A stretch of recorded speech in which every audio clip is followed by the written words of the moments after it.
Congress party की महासचिव प्रियंका गांधी वाड्रा ने आज हिमाचल प्रदेश के कांगड़ा में चुनावी रैली को संबोधित किया।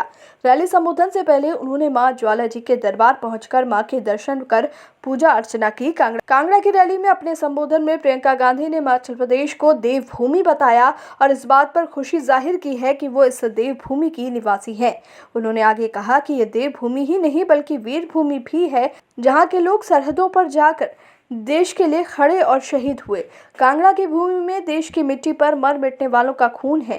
प्रियंका गांधी वाड्रा ने स्वयं को भी शहीद की बेटी बताया और कहा कि एक शहीद के परिवार वालों के जज्बे को मैं अच्छी तरह से समझती हूँ। शहीद इंदिरा गांधी, राजीव गांधी और सोनिया गांधी का देश के प्रति जज्बा मैंने करीब से देखा है। उन्होंने आगे कहा कि हिमाचल को प्रदेश बनाने का निर्णय पूर्व प्रधानमंत्री स्वर्गीय इंदिरा गांधी ने लिया।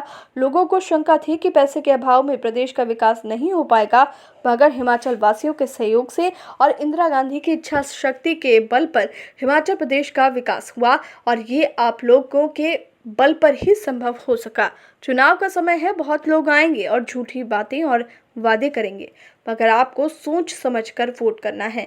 उन्होंने कहा कि हिमाचल में सरकार बनने के बाद कांग्रेस सरकार 1 लाख रोजगार देगी। 63,000 जो पद खाली हैं उन्हें तत्काल भरा जाएगा। पुरानी पेंशन एक बार फिर हिमाचल प्रदेश में दी जाएगी।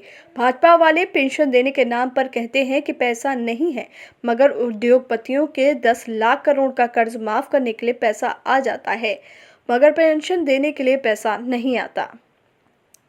पेंशन बुढ़ापे का सहारा होता है, जिसके लिए भाजपा के पास पैसा नहीं है, मगर उद्योगपतियों के लिए है। लेकिन कांग्रेस की सरकार बुढ़ापे का सहारा पुरानी पेंशन एक बार फिर बहाल करेगी।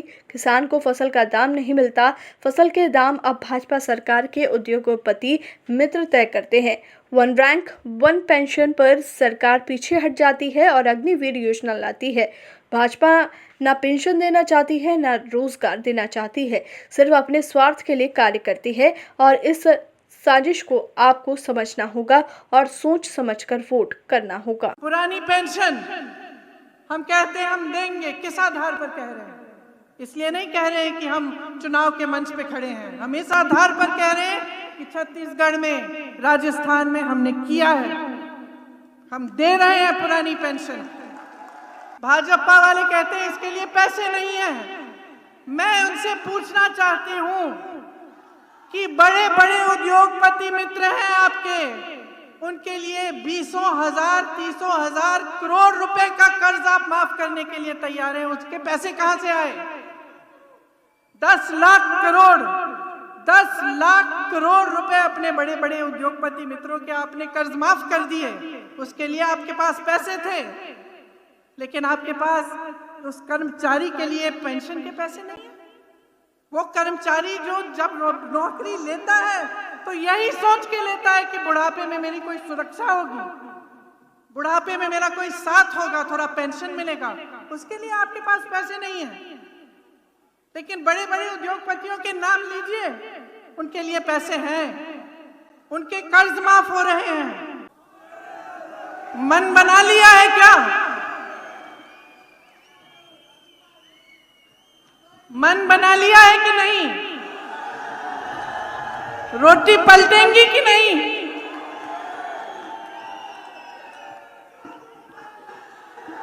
मुझे लगता है कि अब कांग्रेस आ रही है कि नहीं? एक बार जोर से बोलिए, कांग्रेस आ रही है। आपका हक मिलेगा, बोलिए, आपका हक मिलेगा, जोर से। बातें खुशहाली की होंगी, रुकी उम्मीदें पूरी होंगी। चलिए गाना भी सुन लीजिए। लेकिन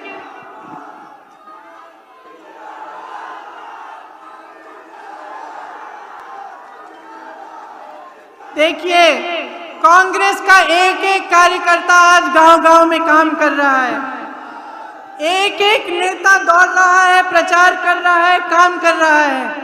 भाजपा के नेता क्या कर रहे हैं आजकल? क्या कर रहे हैं? बगावत को रोकने की कोशिश कर रहे हैं। इतने बागी हैं कि संभाल नहीं पा रहे हैं। क्यों? क्योंकि उनको भी मालूम है कि कांग्रेस